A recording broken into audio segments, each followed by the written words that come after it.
طالب علم و قاری ہوں، اور میں ان کی جو چیز جس سے سب سے زیادہ گویا متاثر ہوں اسی پر بات کرنا چاہوں گا،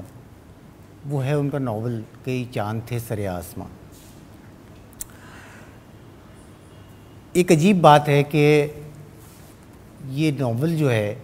اس کے ذریعے شمس الرحمن فاروقی نے وہ جو برسوں سے ایک جھگڑا چلا آ رہا تھا کہ ایک اچھا نقاد جو فکشن کی تخلیق کی باریکیوں کو سمجھ بھی سکتا ہے، خامیوں کی نشاندہی بھی کر سکتا ہے، خرابی کو اس طرح بیان کر سکتا ہے کہ گویا تصحیح کیسے کی جا سکتی ہے، کیا وہ ایک ایسا نقاد، ایک جید نقاد خود بھی کچھ تخلیق کر سکتا ہے؟ شمس الرحمن فاروقی صاحب نے اس ناول کے ذریعے ادب کا یہ بہت بڑا جھگڑا ختم کر دیا۔ انہوں نے یہ ثابت کیا کہ وہ تنقید کی بصیرت بھی رکھتے ہیں اور تخلیق کی صلاحیت بھی رکھتے ہیں۔ مجھے نہیں معلوم، مجھے نہیں لگتا کہ اتنا بڑا تنقید کا کام کرنا، اتنا بڑا شاعری کا کام کرنا، تراجم کا، لغت نویسی وغیرہ وغیرہ، اس کے ساتھ کوئی آدمی فکشن میں بھی ایسا جادو جگا سکتا ہے۔ مجھے نہیں یاد پڑتا کہ کوئی جید نقاد اتنی بڑی تخلیق سامنے لایا ہو۔ اب میں دیکھتا ہوں ان سے محبت کرنے والے کی حیثیت سے، ایک قاری کی حیثیت سے دیکھتا ہوں پلٹ کر، تو اندازہ ہوتا ہے کہ وہ ایک اتنا بڑا پیکج تھے کہ جس کا پہلے اندازہ نہیں تھا۔ اب جب ہم پلٹ کے دیکھتے ہیں تو ہمیں یہ اندازہ ہوتا ہے کہ وہ تو 1935 میں پیدا ہوئے تھے، 15 برس کی عمر میں 1949 اور 50 میں ان کا پہلا ناول دلدل کے باہر میرٹھ کے ایک جریدے میں 4 قسطوں میں شائع ہوا تھا۔ تو کین یو امیجن یہ کون آدمی ہو سکتا ہے؟ اس کے بعد وہ مقابلے کے امتحان اور وہ انڈین پوسٹل سروس اور جگہ جگہ جانا اور پھر تنقید کا سلسلہ شروع ہو گیا۔ میٹرک کے بعد انہوں نے افسانے لکھے، وہ ناول لکھا، اور اس کے بعد ایک پورا 40 سال کا دور ہے جس میں انہوں نے فکشن کی طرف زیادہ توجہ نہیں کی، بلکہ بالکل توجہ نہیں کی، اور دوسرے میدانوں میں اپنے جھنڈے گاڑے۔ اب کیسی حیرت انگیز بات ہے کہ جب ان کی عمر 55 سال کراس کر گئی تو انہوں نے افسانے لکھنے شروع کیے۔ افسانے لکھنے شروع کیے، اپنے نام سے نہیں لکھے۔ بعد میں جب وہ پاکستان میں بھی چھپے، بعد میں جب وہ ان کا کلیکشن آیا سوار اور دوسرے افسانے، تو پتہ چلا اچھا جی شمس الرحمن فاروقی صاحب تو افسانہ نگار بھی ہیں، اور کیا کمال کے افسانے ہیں۔ اور ہمارا یہ خیال تھا کہ ہماری حیرانی کا وقت ختم ہو گیا، جو کمال ہمیں دیکھنا تھا وہ ہم دیکھ چکے۔ ہمیں کیا پتا تھا کہ 2006 میں جب شمس الرحمن فاروقی صاحب کی عمر 71 برس تھی، وہ ناول منظر عام پر آئے گا کئی چاند تھے سر آسماں، جو فکشن نگاروں کو بھی حیرت میں ڈال دے گا۔ اب یہ جو چیز ہے کہ ایک ایسا پیکج کہ وہ بچپن سے تقریباً بچپن سے میٹرک میں آدمی کو یہی کہا جاتا ہے،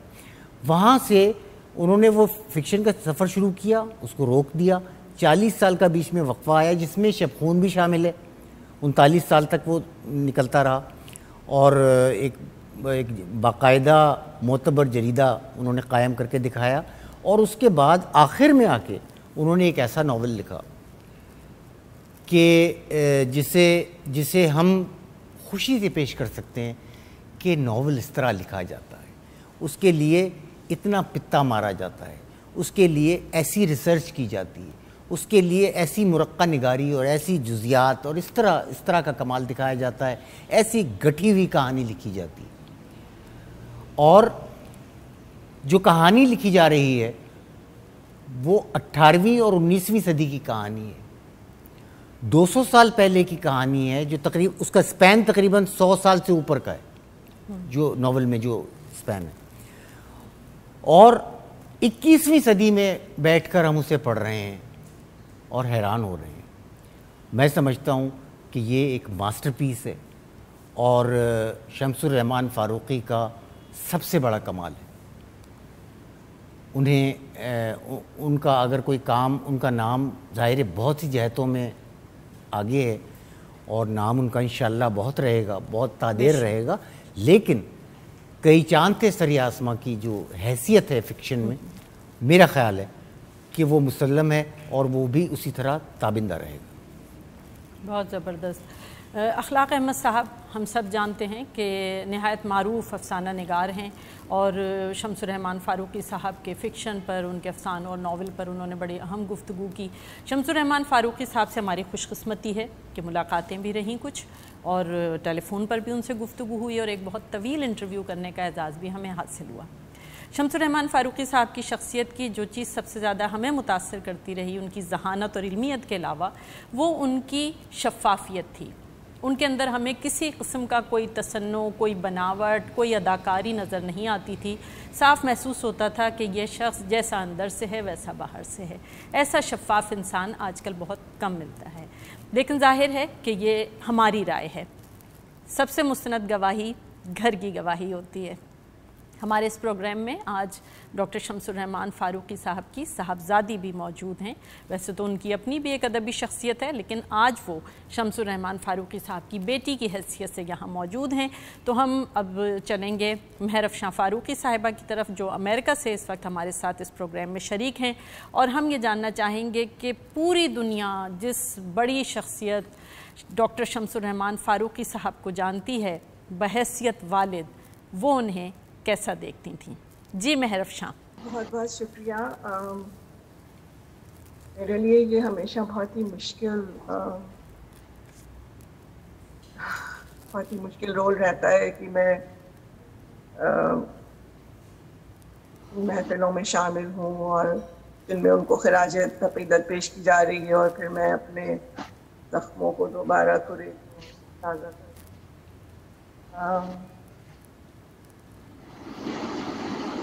میں بس بیٹی کی حیثیت سے میں یہ کہنا چاہوں گی کہ وہ ایسی تھی جیسے کہ عام طور پہ مسلمان گھرانوں میں ہوتا ہے کہ باپ ایک بہت بڑا، اس کا ایک رتبہ ہوتا ہے اور ایک شان ہوتی ہے، اور بچوں کو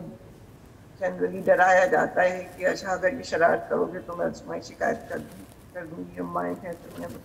بچوں سے.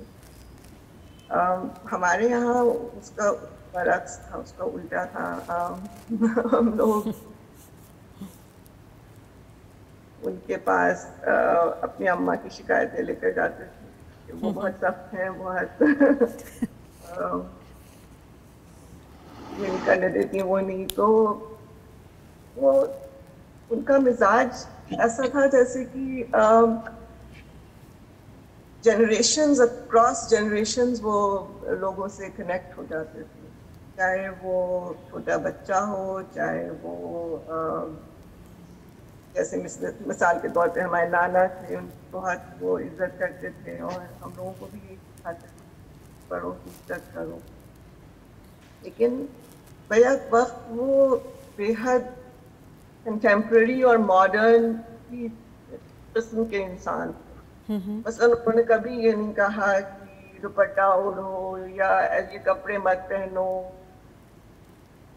لیکن ایٹ دا سیم ٹائم اسی وقت وہ یہ کہتے تھے کہ گھر میں صرف اردو میں بات کرو، اور اردو پڑھنے اور فارسی اور عربی پڑھنے کا پورا انتظام تھا. وہ خود بیٹھ کر کے ہم لوگوں کو پڑھایا کرتے تھے، مجھے اور میری چھوٹی بہن. تو یہ ان کے اندر ایک بہت ہی غیر معمولی خصوصیت، مطلب اور تو بہت ساری تھیں جیسا کہ سبھی لوگ جانتے ہوں گے. ایز اے رائٹر انہوں نے کتنے قسم کے کتنے جانر سے کام کیا، اور لیکن ایز اے فادر بھی وہ ملٹیپل مطلب طرح کا رول انہوں نے نبھایا ہماری زندگی میں. As a father, as a friend, as a mentor, as a teacher,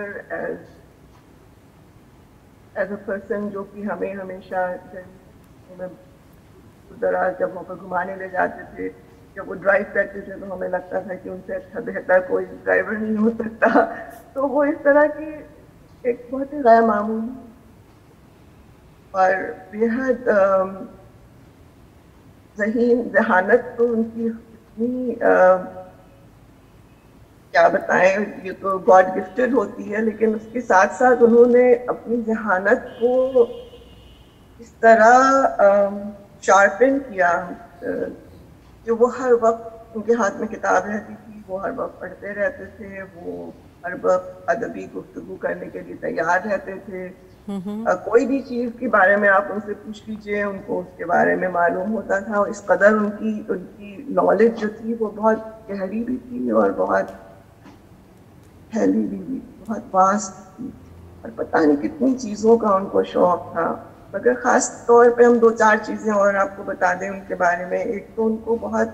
نفاست پسند تھے وہ, اور انہیں خوبصورت چیزوں کو اکٹھا کرنے کا, مثلاً ہینڈ کرافٹڈ ان کے ڈیسک پہ لگی رہتی تھی. لائبریری میں وہ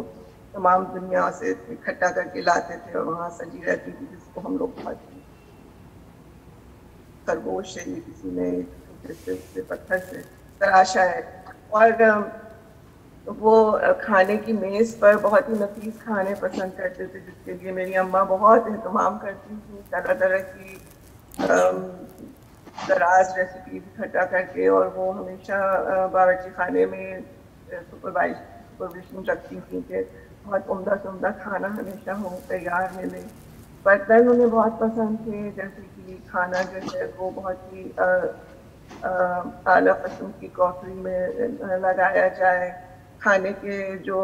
چمچ اور کانٹے تھے ان کا باقاعدہ وہ کھانا شروع کرنے سے پہلے انہیں دیکھتے تھے کہ صاف ہے کہ نہیں. گلاس کا یعنی ایک ایک چیز کا ان کو اتنا زیادہ باریکی سے وہ چیزیں دیکھتے تھے. مثلاً وہ کسی قسم کا جیسے گلاس مان لیجیے, پانی پینے کا گلاس,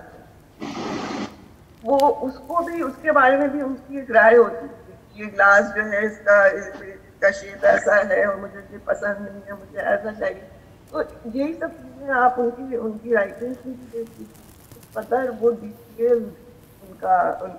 ڈسکرپشن ہوتا ہے, خاص طور سے جیسا کہ ناول اور افسانے میں, اور تنقید میں بھی. مطلب جو انالیسس ہے ان کا ذہن جو تھا وہ اس قدر اینالیٹیکل تھا کہ وہ کوئی بھی موضوع کسی بھی چیز پر, جیسا کہ میں نے کہا کہ گلاس اور چمچ سے کر کے آپ اس سے میٹافزیکل یا کسی چیز کے بارے میں بات کریں, بھرا ہوا تھا علم ان کے اندر, علم کود کر بھرا ہوا تھا. بہت شکریہ. بہت شکریہ. ان کو جانوروں سے بہت محبت ہے, یہ بتانا چاہیے. اچھا, ہمارے گھر میں بہت سارے جانور پلے رہتے تھے. چڑیا گھر ایک پورا ہے جس میں بہت ہی عمدہ قسم کی چڑیاں, طرح طرح کی دنیا کی. وہ ان کا خود جھاڑو لگاتے تھے وہ چڑیا گھر میں. ایسا نہیں تھا کہ کسی اور سے وہ یہ سب کام کرواتے تھے. اس میں وہ خود بہت دلچسپی لیتے تو بہت خوش ہوتے تھے. روز صبح اٹھ کر کے ان کے پاس ایک سینکوں کا جھاڑو ہوتا تھا جو اب شاید بہت مشکل سے کہیں ملتا ہو. وہ سینک کے جھاڑو سے جھاڑو لگاتے تھے چڑیا گھر میں, اور کاکن کے برتن صاف کرتے تھے. پھر ہم لوگ کے پاس کتے بھی تھے, ان کی بھی بہت خدمت کرتے تھے. جب کتا بوڑھا ہو گیا تھا ہمارا تو باقاعدہ اس کا سب کچھ صاف کرتے تھے, باہر کرتے تھے, اس پانی پینے کا سب خیال. تو یہ ساری چیزیں ان کے اندر بہت ہی ایسی شخصیت جو کہ بہت ہی وارم اور بھرپور. بہت شکریہ مہر افشاں فاروقی. ہم سمجھ سکتے ہیں کہ اتنے کم وقت میں اپنے والد صاحب کی اتنی ساری یادوں اور باتوں کو سمیٹنا بہت مشکل ہے, لیکن ہم چاہتے ہیں کہ کچھ باتیں رہ جائیں تاکہ ہم بار بار پروگرام کریں, شمس الرحمان فاروقی صاحب کے لیے بار بار انہیں یاد کریں اور یہ باتیں ہوتی رہیں. شمس الرحمان فاروقی صاحب یقیناً ایک بہت زندہ دل, بہت بے تکلف انسان تھے, اور اب ہم اس پروگرام میں شامل کریں گے ایک اور ایسی شخصیت کو. لاہور میں ایک ایسی